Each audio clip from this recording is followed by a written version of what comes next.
अस्सलाम स्टूडेंट्स, कैसे हैं आप? उम्मीद करता हूँ खैरियत से होंगे। आज की वीडियो में हम बात करने वाले हैं transpose of a matrix obtain by interchange the rows into the columns और columns into rows of a matrix is called transpose of that matrix. If A is a matrix then its transpose is denoted by A T. देखिए, हमारे पास कोई भी matric है, हम क्या करेंगे, अगर उसकी रोज़ को कॉलम्स और कॉलम्स को रो में चेंज कर देंगे तो वो आपका क्या बन जाएगा, ट्रांसपोज ऑफ ए मैट्रिक।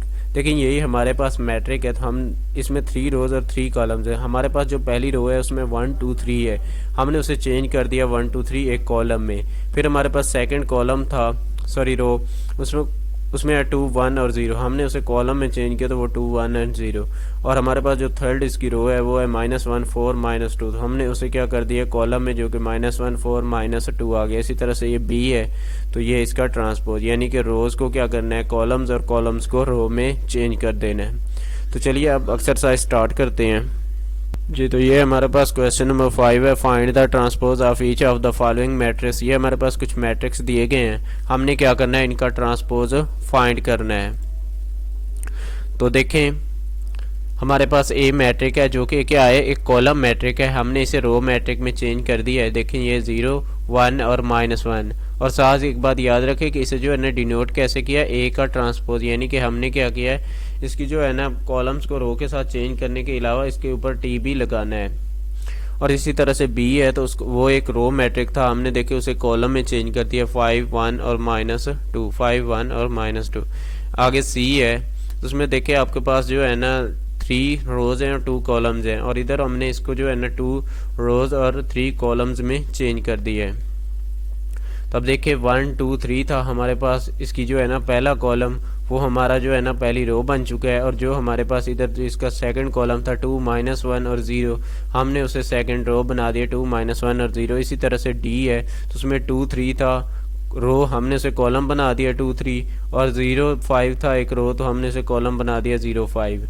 फिर आगे हमारे पास देखे तो ई है, उसको 2 3 था, इसका रो थी, हमने उसे क्या किया, कॉलम में कन्वर्ट कर दिया 2 3, और -4 5 एक दूसरी रो थी जो कि -4 और 5। इसके बाद हमारे पास एफ है, तो उसमें देखिए कॉलम क्या है, 1 3 था, तो हमने इसे रो में, और 2 3 एक कॉलम था, तो हमने इसे 2 3 एक रो में चेंज कर दिया। इसके बाद क्वेश्चन नंबर 6 है, एवेल्यूएट, हमने क्या करना है, इसे को verify that if A is equal to, हमारे पास 1 2 0 1 है, और बी हमारे पास क्या है 1 2 1 0 है।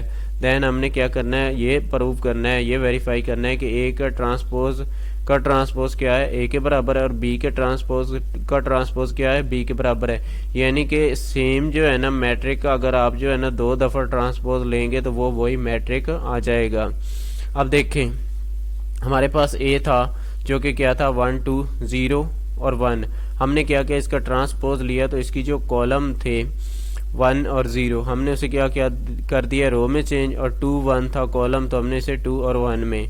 इसी तरह से फिर इसी का दोबारा जो है ना ए के ट्रांसपोज का ट्रांसपोज लिया है, तो वो देखिए हमारे पास जो कॉलम है वो रो में चेंज हो गया, 1 2 और 0 1 था हमारे पास दूसरा इसको कॉलम, वो हमारे पास 0 1 रो। तो देख लें, ये जो ए है और ये जो ए के ट्रांसपोज का ट्रांसपोज है ये सेम है, जैसा ए है वैसा ही ए के ट्रांसपोज का ट्रांसपोज है। उसके बाद बी है, तो बी देखे तो आपके पास क्या है 1 1 2 0, तो इसका ट्रांसपोज जो है ना कॉलम को रो में और रो को कॉलम में हमने चेंज कर दिया। पहली हमारे पास रो थी जो 1 1 थी, हमने उसे क्या कर दिया 1 1 कॉलम बना दिया, और जो हमारे पास सेकंड इसकी रो थी 2 0 थी, हमने उसे क्या किया है, जो इसकी कॉलम बना दी है। इसके बाद जो है ना हमने इसी का ट्रांसपोज दोबारा से लिया है, तो बी के ट्रांसपोज का ट्रांसपोज देखें तो हमारे पास ये जो आपके पास कॉलम है वो रो हो गई, और जो रो थी वो कॉलम बन चुकी है 1 1, ये आपके पास कॉलम, इधर कॉलम था इधर रो,